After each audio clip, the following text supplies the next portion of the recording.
Misteri di puncak Gunung Abang. Kisah Yuda Sanggabuana.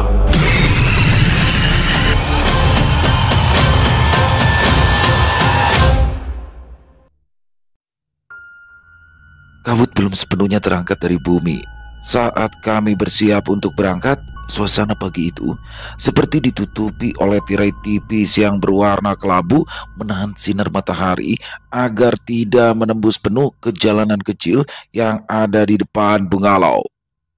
Mobil Jeep tua berwarna hijau kusam sudah terparkir sejak subuh. Bunyi mesinnya yang parau menggelegar pelan seperti batuk orang tua. Maria berdiri di sampingnya. Ia mengenakan jaket berwarna biru gelap dan topi coklat yang membuatnya tampak seperti penjelajah tulen. Aku memeluk tas berisi wayang itu, membawanya seperti membawa benda suci yang rawan hancur. Jaka seharusnya berdiri di sebelahku, tapi sejak tadi dia duduk di beranda. Dia diam dan menunduk. Jaka, ayo, panggilku sambil menepuk baunya. Kita nggak punya banyak waktu. Jaka mendongak perlahan, matanya terlihat sayu, wajahnya seperti orang yang tidak tidur semalaman, tapi yang paling mengganggu adalah ekspresi kosongnya, seolah jiwanya tertinggal di tempat tidur. Aku ngerasa aneh deh, Yud. Bisiknya pelan. Malam tadi tuh aku mimpi. Duh, bukan mimpi yuk. Aku itu kayak diseret. Seketika aku menahan nafas. Diseret? Diseret kemana maksud kamu? Diseret ke dalam wayang itu. Darahku seolah berhenti mengalir. Tapi sebelum aku sempat bertanya lebih jauh, Maria sudah siap di balik kemudi, lalu mengisyaratkan kami untuk segera berangkat. Dengan berat hati, Jaka pun bangkit. Ia masuk ke dalam mobil, lalu duduk diam di kursi belakang. Jalan menuju kaki Gunung Abang adalah jalur yang sepi, meliuk tajam melewati hutan dan juga ladang yang ditinggalkan. Pepohonan tinggi berdiri kaku, seperti barisan penjaga. Udara mulai menipis, suasana sunyi mulai terasa mencekam. Di tengah perjalanan, keanehan mulai muncul. Jaka tiba-tiba saja terdengar meracau. Awalnya terdengar hanya kumamak, lalu terdengar semakin jelas suara lirih yang tidak seperti suara Jaka. Nada suaranya berubah, dalam dan juga parau, seperti suara seseorang yang berbicara sambil menahan amarah. Sang Prabu Pacang Matangi. Maria melirik ke kaca spion. Dia ngomong apa? Aku menoleh. Jaka diam sejenak, lalu mendongak perlahan. Tatapannya kosong, wajahnya menegang, mulutnya bergerak cepat, seperti melafalkan sesuatu dengan bahasa yang tidak aku mengerti. Tangannya mencengkram sandaran kepala kursi depan. Jaka, lepas! Sadar Jaka! Tapi Jaka justru berteriak keras, menggelegar, mengguncang isi kabin mobil. Suara itu seperti bukan berasal dari tenggorokannya. Sang Prabu Pacang Matangi, Sang Prabu Pacang Matangi. Tubuh Jaka mendadak kaku, lalu menggigil dengan hebat. Kepalanya terempas ke belakang, lalu ke samping membentur jendela. Matanya mendelik putih keseluruhan, mulutnya tetap terbuka. Suara aneh keluar tanpa henti. Kali ini bukan kata-kata, melainkan dengungan keras seperti ribuan lebah. Maria panik. Ia segera menepikan mobil ke pinggir jalan setapak. Aku membuka pintu belakang, lalu meraih tubuh Jaka. Begitu disentuh, Jaka menggeliat dengan liar, lalu kemudian menjerit panjang melengking seperti orang yang tengah kesakitan. Aku menariknya keluar dari dalam mobil. Tubuhnya panas luar biasa. Maria menyusul. Dia berdiri tak jauh sambil membaca doa dengan suara tercekat. Jaka kemudian bangkit berdiri, tapi bukan seperti orang yang siuman. Tubuhnya tegak, baunya naik, dadanya membusung, tangannya menggenggam dengan kencang. Dia menatap ke atas, ke arah gunung yang tertutupi oleh kabut. Sang Prabu Pacang Matangi. Tiba-tiba tubuhnya ambruk, tak ada tenaga, jatuh seperti boneka kayu yang dipotong talinya. Lalu sunyi, hanya bunyi serangga hutan yang mengisi udara. Maria berlari mendekat, kemudian ia meraba nadi Jaka. Dia pingsan, tubuhnya lemas. Aku terduduk, hatiku merasa cemas. Di balik punggungku bisa kurasakan denyut halus dari dalam tas. Ya, wayang itu seolah hidup, bergerak-gerak sendirinya. Maria menatapku. Jaka nggak bisa lanjut. Aku akan bawa kembali dia ke penginapan, dan kamu Kamu harus lanjutkan perjalanan ini sendirian. Aku mengangguk pelan, menatap sahabatku yang lemah tak berdaya. Aku tidak akan membiarkan ini sia-sia. Aku akan membawa wayang ini ke Istana Emas. Bagaimanapun caranya. Maria menarik nafas panjang. Ia meraih sebuah catatan kecil dari ranselnya lalu menyerahkan kepadaku. Ini rute yang bisa kamu ikuti. Kalau kamu tidak sampai sebelum malam, jangan paksakan naik. Gunung ini sangat tidak ramah di saat ia menjadi gelap. Aku memeluk Jaka sebelum dibawa masuk kembali ke dalam mobil lalu. Maria memacu mobil itu seperti orang kesetanan.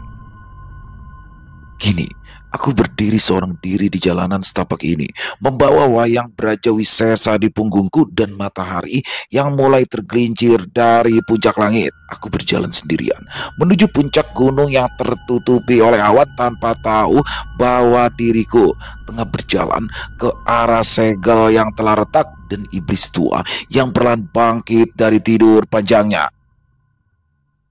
Aku terus melangkah, menyusuri jalur setapak yang makin lama makin sempit di antara pepohonan tua. Akar-akar menggembung dari tanah seperti ular yang tidur di tengah jalan. Rerimbunan dedaunan menggantung rendah, menusuk wajah dan juga lengan. Angin berhembus dengan kencang, menggerakkan cabang-cabang pohon dengan suara gemeretak pelan. Hari masih siang, tapi sinar matahari sudah redup, seakan sengaja disembunyikan di balik kabut tipis yang melayang. Aku mengencangkan ranselku, memastikan wayang itu tetap aman di dalamnya. Rasanya punggungku terbakar, seolah benda itu tahu kalau aku sedang membawanya menuju tempat yang semestinya. Tiba-tiba saja, jalan di depanku tertutup. Aku berhenti, pohon beringin besar yang tadi kulihat jauh di depan kini seperti tumbuh mendadak. Batangnya melintang di jalur setapak. Akar-akarnya menonjol keluar, melilit satu sama lain seperti jebakan hidup. Aku berusaha mencari jalan memutar, tapi semak belukar di kanan dan kiriku, seolah menebal dalam hitungan detik, membentuk dinding rapat yang mustahil untuk ditembus. Aku mundur selangkah. Tanah di bawah kakiku bergoyang pelan dari sela-sela akar. Muncul sulur-sulur hijau yang gelap bergerak secara perlahan mencari-cari seperti jari-jari yang liar. Aku berbalik, mencoba untuk mencari jalan lain, tapi di belakangku pun sudah berubah. Pepohonan yang tadinya terlihat jarang kini berdiri rapat menutupi setiap celah. Aku seperti terperangkap di dalam kandang hidup. Desir angin terdengar makin keras. Di antara embusanya ada suara desahan panjang seolah hutan ini bernafas dan aku berada di dalam tubuhnya. Mustika bumi, ya, aku meraba dadaku. Batu itu, batu yang telah bersemayam di dalam tubuhku kini mulai terasa hangat berdetak bersamaan dengan debar jantungku. Aku menutup mata sejenak, mencoba mengingat petua dari Eyang Semar. Bumi mengenalmu. Kalau kamu mengenal bumi. Aku menarik nafas dalam-dalam, merasakan dinginnya udara, juga bau tanah dan rerumputan. Dalam keningan, aku berbicara dalam hati, bukan dengan kata-kata, tapi dengan niat. Aku tidak datang untuk merusak. Aku datang untuk memulihkan. Untuk sejenak tidak terjadi apa-apa, hanya ada rasa dingin dan juga rasa sunyi. Lalu dari dalam tanah mulai terasa ada getaran halus seperti sebuah jawaban. Aku mulai membuka mata. Sulur-sulur yang tadi mengepungku kini perlahan mengendur. Daun-daun yang tadinya menutupi jalur kini mulai merunduk memberikan jalan. Bahkan akar-akar beringin yang besar itu berangsur-angsur melunak, melonggarkan cengkeramannya. Hutan ini masih hidup, masih liar, tapi dia mengakuiku. Aku melangkah maju pelan dan penuh hormat. Setiap langkah terasa seperti negosiasi diam-diam dengan tanah dan juga pepohonan. Semakin jauh aku melangkah, suara burung dan juga serangga mulai menghilang. Seakan gunung ini tak ingin ada yang tahu atas apa yang akan terjadi. Beberapa jam berlalu, aku merasa sudah berjalan jauh. Tapi ketika aku berhenti sejenak untuk minum dan memandang sekeliling, aku mendapati sesuatu yang membuatku sadar kalau ada yang tidak beres. batu besar berbentuk kepala burung yang tadinya kukira sudah kulewati 3 jam yang lalu, kini ada lagi di hadapanku. Kupicingkan mata. Akar pohon bercabang 3 di sisi jalan. Pohon beringin kurus yang ada di ujung belokan, ya semuanya sama. Aku tengah menapaki jalur yang sama lagi dan lagi. Aku mencoba jalan yang berbeda, menyeberangi akar, menembus semak berduri, bahkan memanjat batu, tapi tak peduli jalur mana yang akan aku pilih. Aku selalu saja kembali titik yang sama. Aku seperti dijebak dalam pusaran waktu dan ruang. Apakah ini permainan Braja Wisesa? Gumamku pelan. Hatiku mulai gelisah. Keringat dingin keluar. Meski udara menusuk kulit, ya aku tahu betul ini bukan hanya karena medan yang menyesatkan. Ada sesuatu yang coba untuk menghalangi niatku. Aku duduk di atas akar yang besar, memegangi dada dengan mata terpejam. Di sanalah mustika bumi tersimpan, menyatu dengan jiwaku sejak perjalanan di alas Purwo. Ku atur nafas, memusatkan pikiran, dan membiarkan tubuhku menyatu dengan tanah di sekeliling. Aku mulai merasakan denyut nadi bumi di bawahku, pelan tapi hidup. Akar-akar di bawah tanah seolah memberikan tanda. Mereka tidak bersuara, tapi getarannya terasa seperti irama yang mengiring langkah kakiku. Aku berdiri perlahan, lalu mulai menapaki arah yang diberikan oleh getaran halus akar di bawah tanah. Jalur itu tak seperti jalan setapak sebelumnya. Tidak ada batu, tidak ada penanda, hanya celah sempit antara 2 tebing yang berlumut, seolah tanah baru saja membuka mulutnya. Aku berjalan dengan tenang, tidak terburu-buru, dan untuk pertama kalinya sejak mendaki, aku tidak kembali ke tempat yang semula. Namun ketenanganku tidak bertahan lama.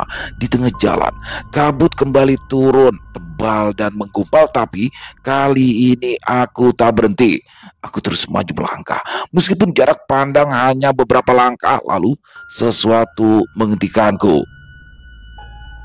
Dari balik kabut, suara mendesis terdengar lirih dan panjang. Tanah bergetar, kabut tersibak, dan dari celah antara 2 batu besar muncul sosok ular raksasa yang melata. Sisinya mengkilat seperti batu pualam yang basah, matanya hijau menyala, lidahnya menjulur dan mendesis.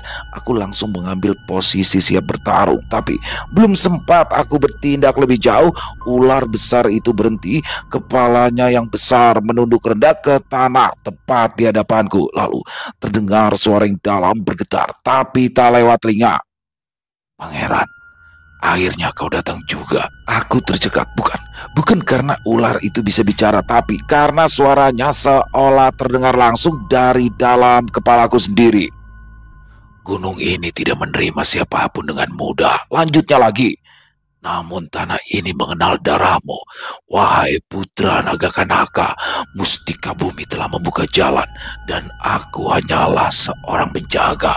Dia menegakkan kepalanya, matanya memandangku lurus, tapi sama sekali tak ada tanda-tanda permusuhan di sana. "Akan banyak rintangan yang menantimu, pangeran. Bukan sekedar rintangan, tapi ujian bagi tubuh, jiwa, dan warisan darah ularmu." Aku menelan ludah. "Apakah engkau yang akan membantuku?" Ular itu tidak menjawab. Dia hanya bergerak mundur perlahan. Tubuhnya seakan menyatu kembali dengan bebatuan dan juga tanah. Sudah jelas kalau aku harus menghadapi semua ini seorang diri saja. Tapi kemudian kembali terdengar suara ular itu yang berbisik lirih. "Ikuti jalur ini, tapi jangan pernah percaya pada apa yang kau lihat, pangeran." Aku terdiam sejenak, tapi kemudian aku menguatkan diri. Aku tahu perjalanan ini bukanlah sekedar perjalanan naik ke puncak gunung. Ini adalah perjalanan untuk menyatukan kekuatan dan juga takdir yang tak pernah aku pilih. Aku melanjutkan langkah, memasuki hutan yang lebih dalam. Jalan di depanku gelap, tapi kali ini aku tahu kalau rintangan di depan bakal lebih sulit daripada yang kukira. Langkahku terasa berat tapi pasti. Setelah pertemuan aneh dengan ular penjaga itu, aku tahu jika jalur yang aku pilih bukanlah jalur biasa. pohon-pohon menjadi jarang, tergantikan oleh bebatuan tajam dan dinding terjal. Angin dingin meniup wajahku, membawa bau tanah terbakar yang samar-samar seperti bekas letusan lama yang belum sepenuhnya padam. Jalur ini sepi, ya terlalu sepi. Aku tahu sepi semacam ini bukanlah satu pertanda aman. Ini adalah keheningan yang menantikan sebuah kejutan. Lalu aku melihatnya. Jejak besar, lebih besar dari jejak manusia dewasa, tertanam di tanah liat hitam. 4 cakar besar dan jejak taring di tanah. Ada juga bekas darah mengering di dekatnya. Aku memejamkan mata dan menajamkan naluri. Mustika geni yang ada di dalam diriku mulai berdenyut pelan seperti bara yang siap dinyalakan. Aku menyusuri jejak itu dengan perasaan waspada. Tidak butuh waktu lama hingga terdengar suara derak keras yang menghentikanku. Batu besar di sisi tebing itu mulai bergerak, bukan karena longsor, tapi didorong oleh sesuatu yang sangat kuat. Seekor makhluk keluar dari balik batu. Babi hutan, tapi bukan babi biasa. Tubuhnya sebesar kerbau dewasa, dengan bulu seperti kawat dan taring melengkung sepanjang lengan manusia. Matanya merah menyala, nafasnya mendesis seperti knalpot kendaraan berat. Kakinya menghentak tanah, membuat debu terangkat ke udara. Aku menarik nafas dalam-dalam. Tidak ada tempat untuk lari, tidak ada pepohonan, tidak ada celah. Dan aku tahu ini adalah ujian pertama, seperti yang dikatakan oleh ular penjaga tadi. Makhluk itu mulai menyeruduk. Aku menghindar ke kanan, hampir saja salah satu taringnya menghantam batu dan menghancurkannya seperti kerupuk. Tanpa pikir panjang, aku melompat ke punggungnya, lalu menghantamkan telapak tanganku. Mustika geni, bisikku memanggil. Mustika geni merespon seketika. Hawa panas mulai menjalar dari tubuhku sampai ke telapak tangan, lalu punggung babi hutan itu. Tapi aku salah perhitungan. Makhluk itu ternyata tidak terbakar, tapi sebaliknya ia malah mengamuk lebih liar. Bulu-bulunya menjadi mengeras, jadi duri-duri tajam, bahkan mulai melukai telapak tanganku. Aku terpental jatuh, terguling di tanah berkerikil. Dia tidak mempan napi biasa, gumamku. Aku segera berdiri. Darah mengalir dari siku dan juga lututku. Aku harus berpikir cepat. Mustika geni tidak cukup hanya menjadi api dari telapak tangan, dia harus menjadi nyala yang lebih besar lagi. Aku mulai fokus, menarik energi ke dalam. Saat makhluk itu akan menyeruduk lagi, aku menahan posisi. 3, 2, 1. Aku melompat ke arah depan, langsung menuju ke arah wajahnya di udara. Tubuhku berputar sejenak, lalu menendang dahinya. Babi itu terpental sejenak, tapi babi itu bangkit lagi dengan amarah yang semakin menggila. Ya, inilah saatnya. Kuhantamkan kedua telapak tangan ke arah tanah dan meminta kepada mustika geni untuk menghadirkan api dari perut bumi. Tanah di bawah kaki babi hutan itu mulai menghitam, lalu muncul semburan api merah menyala dari dalam retakan tanah. Makhluk itu meraung.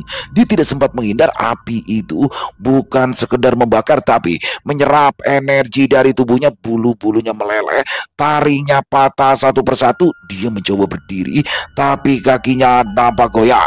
Aku mendekat, menatap makhluk itu dengan pandangan yang tajam. Aku tidak ingin membunuhmu, tapi aku harus melintasi jalan ini. Makhluk itu menundukkan kepalanya. Matanya yang tadinya penuh dengan amarah kini mulai meredup. Seakan makhluk itu sadar tentang kekuatan siapa yang telah berhasil membungkamnya. Babi hutan itu perlahan mundur, lalu menghilang di balik celah batu yang lebih kecil. Suaranya lenyap, meninggalkan bau terbakar dan jejak pertempuran. Aku duduk di atas batu besar.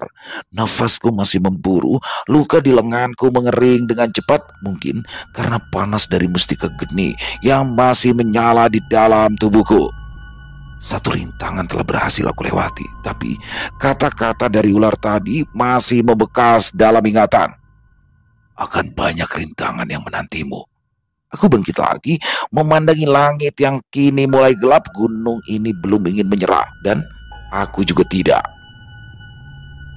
Langkahku semakin pelan saat jalur tanah mulai menanjak curam. Akar-akar pohon menyembul dari dalam tanah seperti jerat yang coba untuk menghentikanku. Keringat mengalir dari pelipis. Tubuhku kini mulai terasa berat, tapi aku tahu ini bukan karena lelah, melainkan karena aura kegelapan yang terus menekan langkahku. Semakin tinggi aku naik, wayang Brajawisesa terasa semakin berat.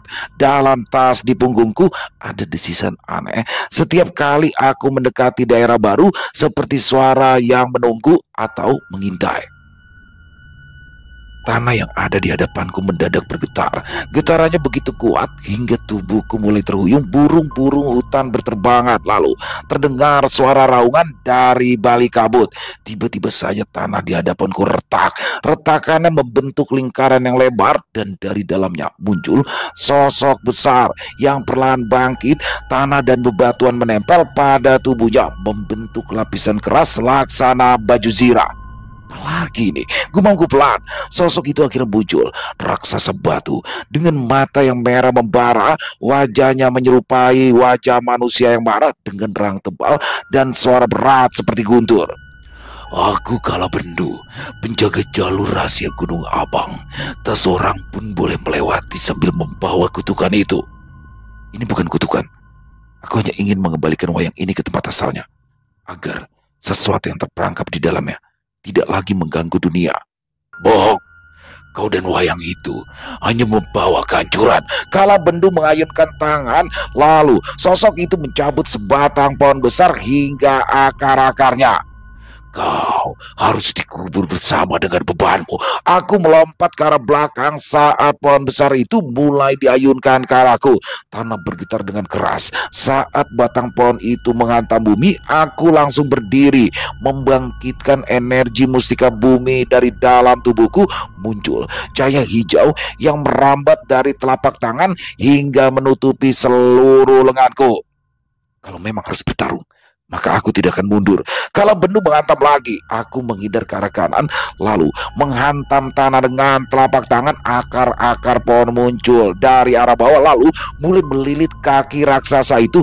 Dia mengaum marah, lalu mengangkat kedua kakinya. Akar-akar itu putus. Aku melompat ke atas batu besar, lalu memanggil kekuatan mustika bumi. Sekali lagi tanah di sekitarku bergetar. Muncul bongkahan batu-batu kecil melayang di hadapanku, siap untuk kuluncurkan. Aku mengarahkan kedua tangan ke depan. Batu-batu itu berterbangan melesat seperti peluru ke arah sosok Kalabendu, menghantam dadanya bertubi-tubi. Kalabendu menangkis, tapi sebagian batu itu menghantam wajah dan juga baunya hingga menimbulkan retakan. Kau cukup kuat, anak ular, tapi itu semua tidak akan cukup kuat untuk bisa menghentikanku. Tiba-tiba saja tanah di bawahku retak. Aku melompat sebelum lubang itu menarikku ke dalam, tapi Kalabendu tiba-tiba saja muncul dari balik kabut dengan kecepatan tak terduga. Tinju besarnya langsung saja menghantamku. Aku terlempar jauh, menabrak batang pohon, lalu jatuh terguling di atas tanah. Mulutku meringis kesakitan, nafasku terasa berat. Mustika bumi berdenyut dengan kuat di dalam dadaku. Kali ini aku menghantamkan kedua telapak tanganku ke tanah. Tanah di bawah Kalabendu langsung saja terbelah. Sebuah pilar batu raksasa muncul dari dalam tanah dan menghantam tubuhnya dari bawah. Tubuh Kalabendu terpental ke atas. Aku langsung menyusulnya di udara. Sambil melompat, ku tarik energi bumi, membentuk lapisan batu di sekitaran kepala tinjuku, lalu menghantam dada Kalabendu dengan telak. Retakan besar muncul di dadanya, tapi ternyata itu saja belum cukup. Dia masih sempat mengayunkan tangannya untuk menghantam tubuhku hingga membentur sisi tebing. Aku jatuh berlutut, tapi aku tidak menyerah. Kupanggil kekuatan terakhir dari mustika bumi. Tanah di sekelilingku berguncang dengan hebat. Akar-akar besar mencuat dari segala arah, membentuk tombak-tombak tajam. Dengan satu isyarat tanganku, semua tombak itu terbang siap menghujam tubuh Kalabendu. Makhluk itu meraung dengan keras. Saat tubuhnya tertusuk di banyak tempat, cahaya merah yang ada di matanya langsung meredup.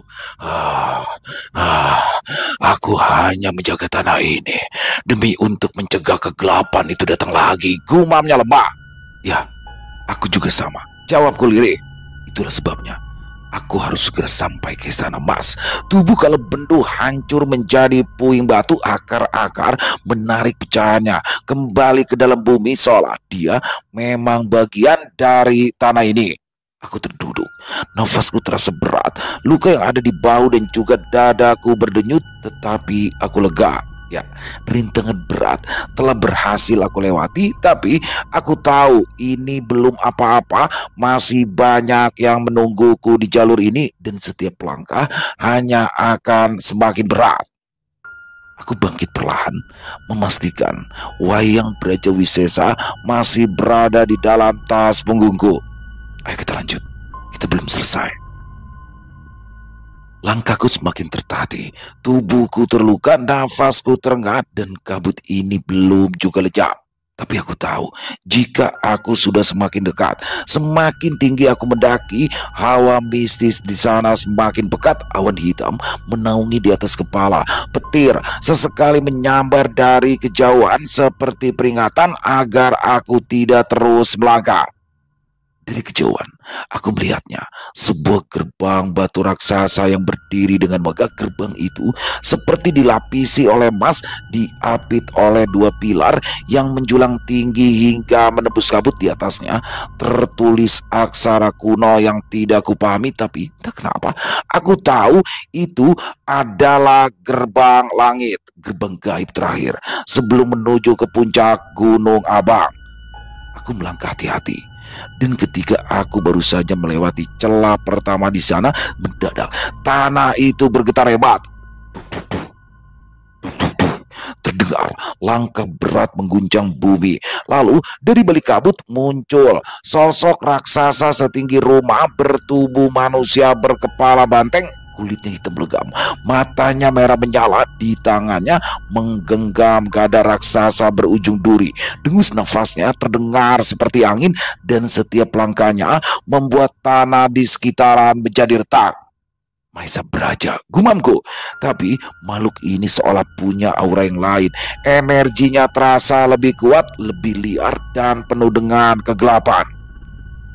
Aku adalah Bajradanta, penjaga gerbang langit, dan tidak seorang pun boleh melintasi pintu ini tanpa seizinku, ucap makhluk itu menggema.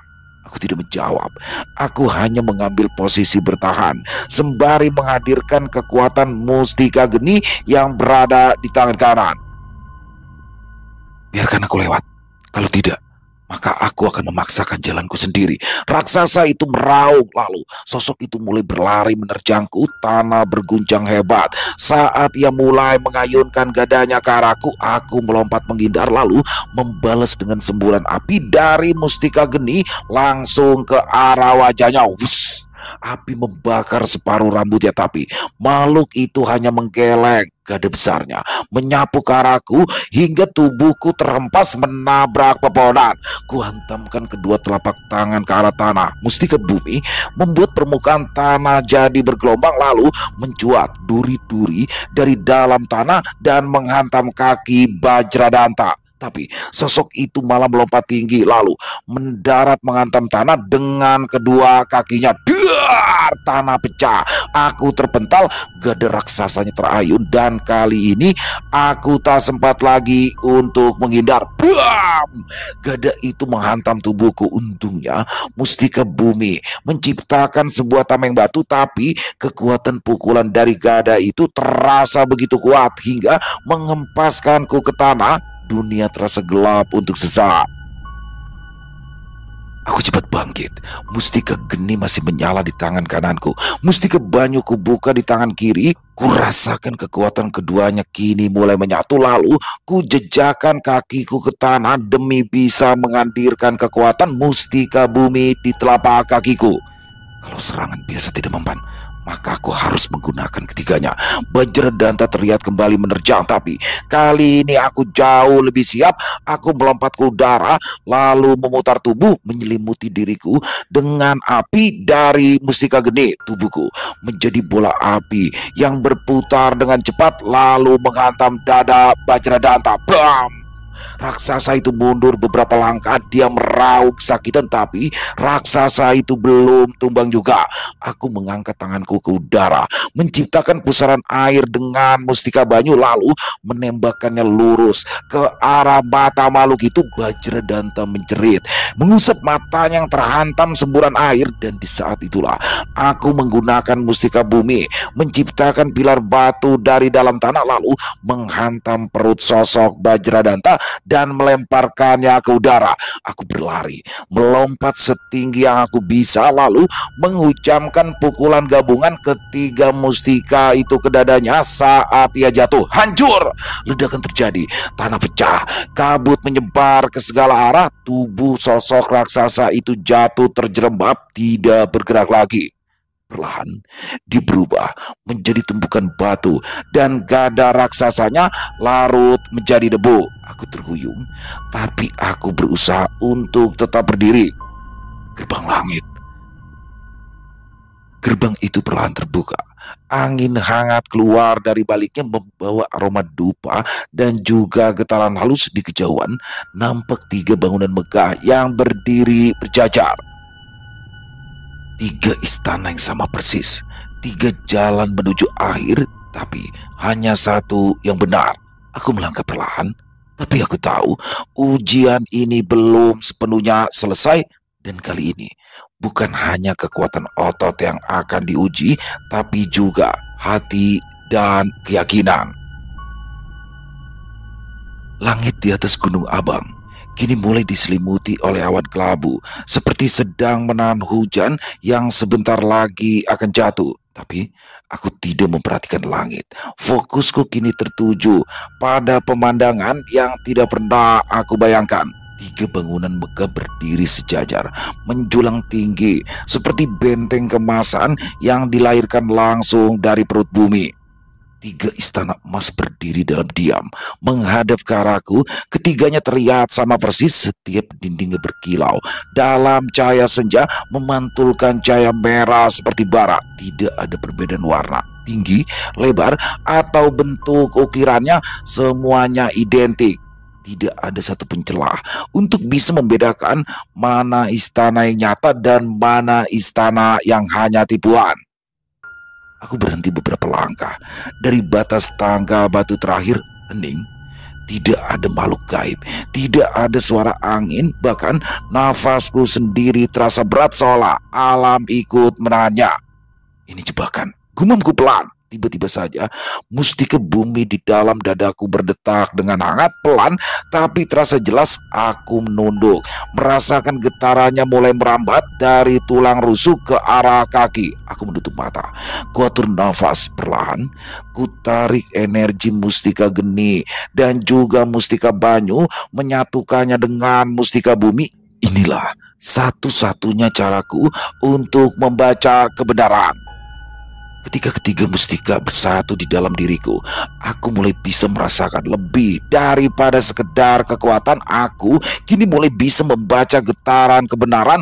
Ku jajaki langkah di istana pertama, bangunan yang ada di sebelah kiri. Langkahku masih pelan, tapi mustika di dalam tubuhku tetap terasa hening. Tidak ada reaksi sedikit pun.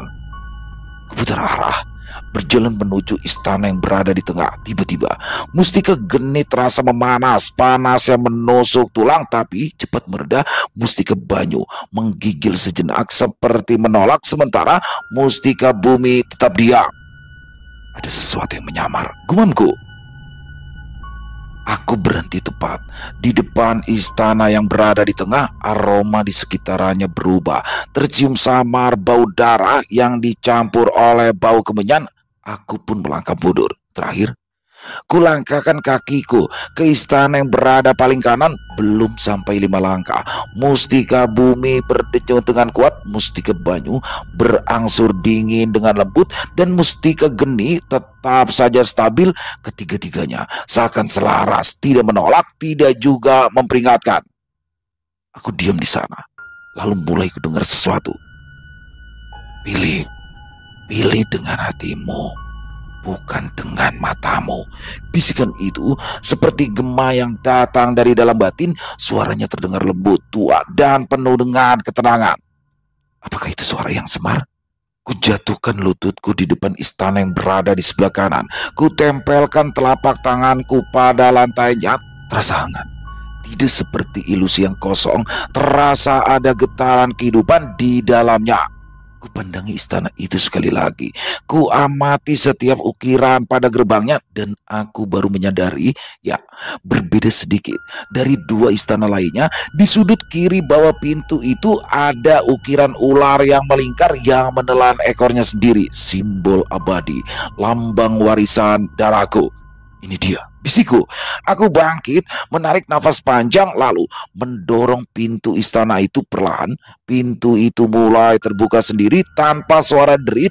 Hanya ada keheningan yang terasa menenangkan sekaligus menakutkan. Di dalam istana itu nampak gelap, tapi aku tahu jika jalanku sudah terbuka. 2 istana lainnya tiba-tiba saja runtuh menjadi debu, menyebar, ditiup angin seperti tak pernah ada. Aku menatap lorong gelap yang kini membentang di hadapanku. Perjalanan ini belum selesai. Ini baru awalnya. Gumamku pada diri sendiri. Aku melangkah masuk ke dalam istana emas yang benar itu, masuk ke dalam sesuatu yang aku sendiri tak tahu akan membawaku kemana.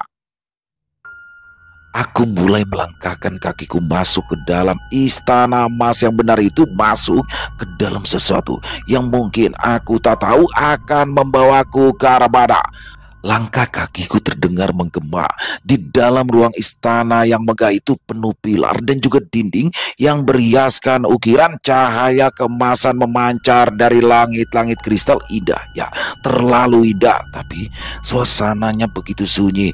Tidak ada angin, tidak ada suara, hanya gema dari langkah kakiku sendiri.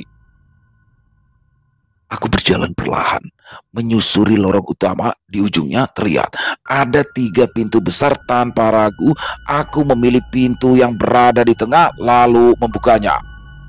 Ruangan berikutnya tampak seperti taman batu dengan kolam kecil yang berada di tengahnya. Tapi begitu aku masuk, pintu di belakangku lenyap seketika. Aku spontan menoleh, dan sekarang yang ada hanyalah dinding. Perlahan aku mundur, lalu lorong itu mulai berubah. Pilar-pilarnya terlihat bergeser, lantainya seolah menyusun ulang. Taman batu itu berubah menjadi ruangan gelap penuh cermin, memantulkan wajahku berlipat ganda, tapi masing-masing bergerak sedikit berbeda. Ya, aku langsung menyadari tempat ini seolah hidup. Ini bukanlah istana biasa, ini adalah labirin gaib yang berubah-ubah dan menyesatkan. Aku coba berlari untuk kembali ke tempat semula, tapi setiap belokan membawaku ke ruangan yang berbeda, lorong berduri atau tangga menurun yang berubah menjadi dinding. Apa ini? Tanyaku pada diri sendiri. Keringat dingin mengalir, nafasku mulai habis. Aku coba menenangkan diri, duduk bersila, memusatkan pikiran, lalu memanggil energi mustika bumi dari dalam dadaku. Pelan-pelan aku mulai merasakan getaran di dalam tanah. Istana ini memang menyesatkan, tapi tanah tidak pernah bohong. Aku mulai membaca arah medan, juga pergerakan energi dari dinding dan juga lantai. Setiap kali ruangan itu bergeser, mustika bumi selalu memberikan aku petunjuk. Aku pun mengikuti ke arah mana benda itu menuntunku. Beberapa kali aku nyaris terjebak. Dinding yang menutup tiba-tiba, lorong sempit yang berubah menjadi jurang, bahkan ruangan yang mencoba menirukan tempat-tempat masa kecilku untuk membuatku berhenti. Tapi aku terus bergerak.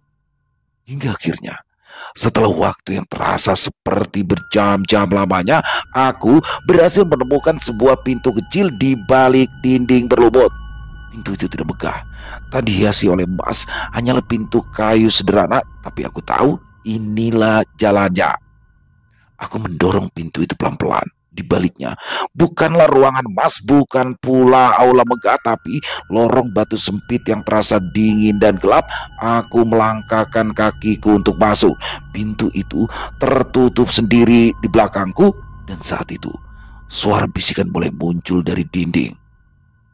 Satu langkahmu ke depan, berarti satu jejakmu menjauh dari kemanusiaan.